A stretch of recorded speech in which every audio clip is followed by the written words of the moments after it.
This time around, you are here purposely for the World Environment Day, but not just to celebrate the day, but also to make impact. We have decided today to plant about 400 trees and create a hiking trail. And the trail is going to pass from my side on my right at the extreme end. It is going down all the way to the Guelph filling station, behind the Guelph filling station. It enters, there is a river down there. I don't know whether to call it a stream, but then we are here to actually, do basic, what we call the baseline studies to get the names of even these river bodies and then maintain the buffer area and make sure this place becomes a very, wonderful place for all of us.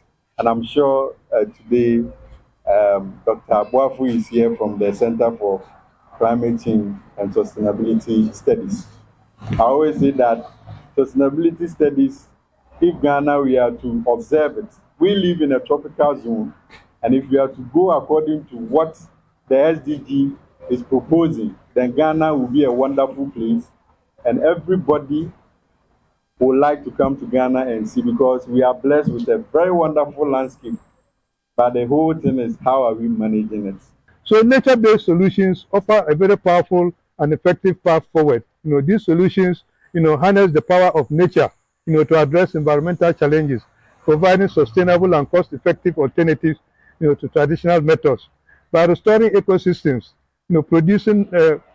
protecting natural habitats, and promoting biodiversity, we can enhance the resilience of our lands and communities. Some key nature-based strategies that we can talk of include the following. Agroforestry and reforestation.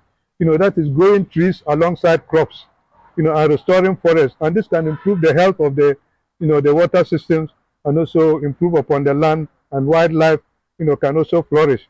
And trees, are so important. Trees act as natural barriers against wind and water erosion, and they also, help to protect, to prevent desertification. Sustainable agriculture is one of the, the nature-based solutions that we can look at.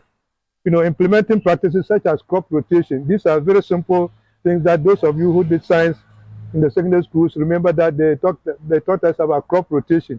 And these are simple nature-based solutions that we can practice in a country where luckily we still have some, amount of land available. We can, look at crop rotation. Organic farming. Now people are, scary. They are shying away from the chemical, fertilizers and also the pesticides that we put in our crops.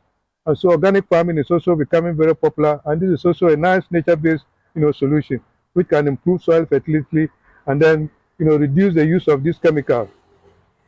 Restoration of wetlands. Wetlands act as natural water reservoirs, filtering pollutants and then storing water, during dry periods. So wetlands are very important. We don't have to fill them and build on them. We need to restore, protect them and make sure we use them for the purpose for which, they were created by the creator. And then community engagement. Community engagement is everything. If we talk of all these things and we are not able to engage the communities to adopt them and use them properly, then we will not be making any impact. So community engagement is vital. And these are usually solutions which are very good because they don't cost too much and they are easy to, to adopt. Now we need to, as we mark this World Environment Day today, we need to reflect on our role of protecting our planet. Governments, businesses, and individuals, all of us, we have roles to play. And we need to commit ourselves, to adopting and promoting nature-based solutions, in our policies, in our practices, and in our daily lives. To save the emission and also some wood as well. The UAE ambassador to Ghana, the development partners,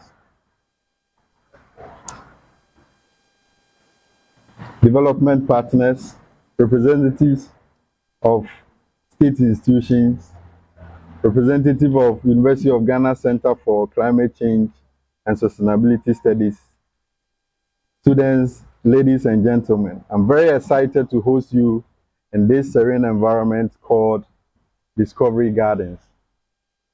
I call it a hub for those seeking innovative ideas and connect with nature, which is very important.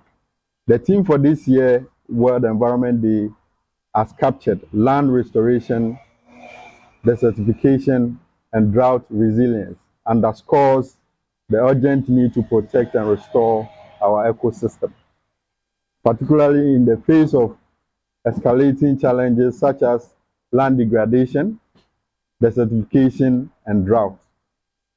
With the adverse impact of climate change becoming increasingly apparent, it is imperative that we take decisive action to safeguard our planet's natural resources and promote sustainable development.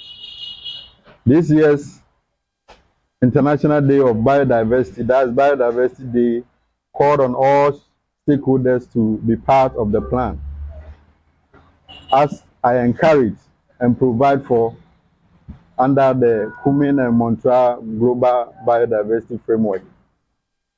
We are also reminded of our obligation as citizens towards the protection of the environment that is under Article 41K of the 1992 Constitution, which places an obligation on each and everyone here to protect our environment. I am stressing on this because when we came here about a year and a half ago, this place, they were turning the place into a dumping ground. And then the garbage that we actually took from this place was even taller than me. And I think this is something that we need to look at and make sure we address it. I remember we met the ambassador to Ghana, Denmark, ambassador to Ghana. And then she told me, what are we going to do about this littering around that people have been doing?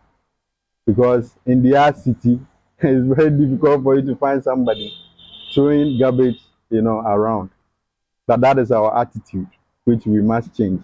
And GDF Africa is in here to bridge that gap. Or the face of the environment in Ghana. Anybody who has a sense of what EPA does will know that most documents that came out from EPA was signed by him, and you see his name under it. And again, so when he was speaking about the importance of nature-based solutions and why it's important that we all embrace it, I felt like it was a lecture for everybody here. So coming from the Center for Climate Change, just right behind us, we share a border with the garden, with the botanical garden, just right behind, which was established in 2018. What we do there is that we run graduate programs in climate change and sustainable development. Incidentally, I teach a course called Nature-Based Solutions, for the graduate students. And what we highlight fundamentally is the importance of sustainable development, but again also because we know that in our current era of climate change, one of the most important solutions is to go back to nature, because we humans have continuously modified the environment with effort to improve our life economically, socially, culturally. But what we didn't pay too much attention to was that in doing so, we're also harming nature. So this theme, I think, is very important because it only allows us to reflect on how nature is designed to protect us. But unfortunately, because we have given so much what I'll call negative attitude to nature, nature is, more or less giving us back negative attitude. It's tired of us. It's just saying that, okay, I'm tired of you guys now, so let me just give you what you're giving back to me. So what I want to emphasize is that we all can play a role in ensuring that, we restore our environment. And I'm very happy with what, the executive director here is doing, because they are doing what I'll call small interventions within our communities that sort of allows everyone here to feel like they can be part of it. To make change or to drive change, it doesn't need, in quote, government. Sometimes people sit down and say, this is not my responsibility, this is the government's responsibility. When we talk about nature-based solutions, in your homes, the small spaces where you have your flowers, your lawns, your trees, it's all important. So at the center, where we do masters and graduate program, we do like PhD in climate change and sustainable development. We actually teach students to be practical. We have practical courses. We take students to the field. Last month, we were in the Volta region. We spent some time in Keita trying to understand how people who live very close to the sea, who have been, who are losing their homes to the sea. You just need to, take a time and even go on YouTube. Communities that have been there for hundreds of years have lost their communities because of the high level of the sea, which is every year they lose their communities. One solution to that is nature-based solutions, ensuring that we respect nature, we continue to cultivate nature, and ensure that every space that we can use, we sort of promote nature.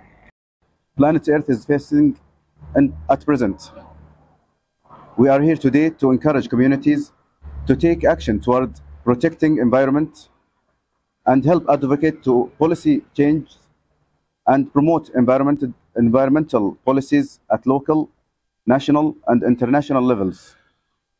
Our land is our future, and we must protect it and reverse the damage has been done.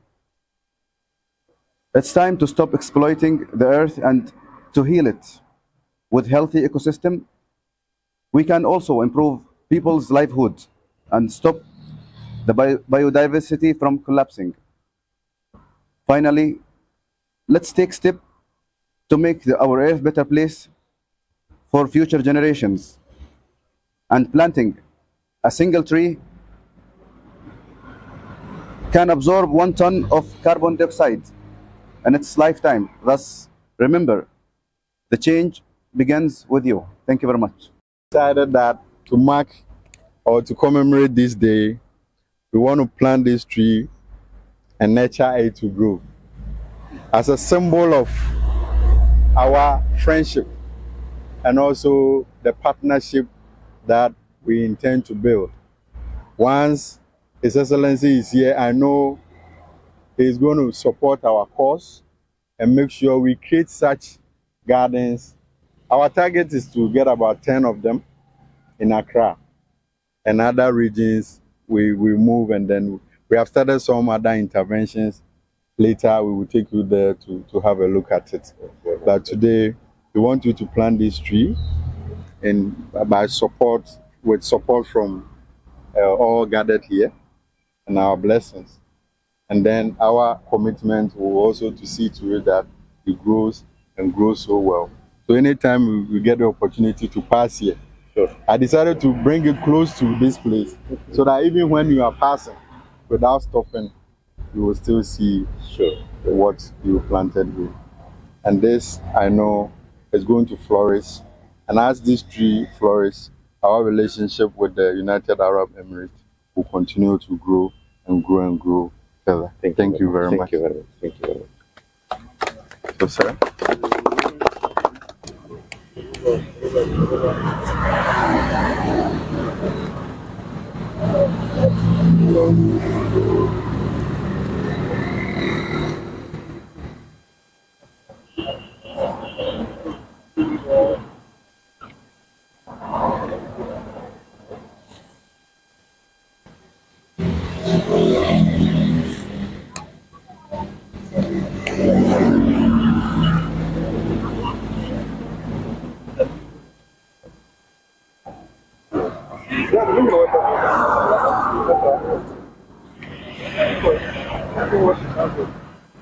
Okay,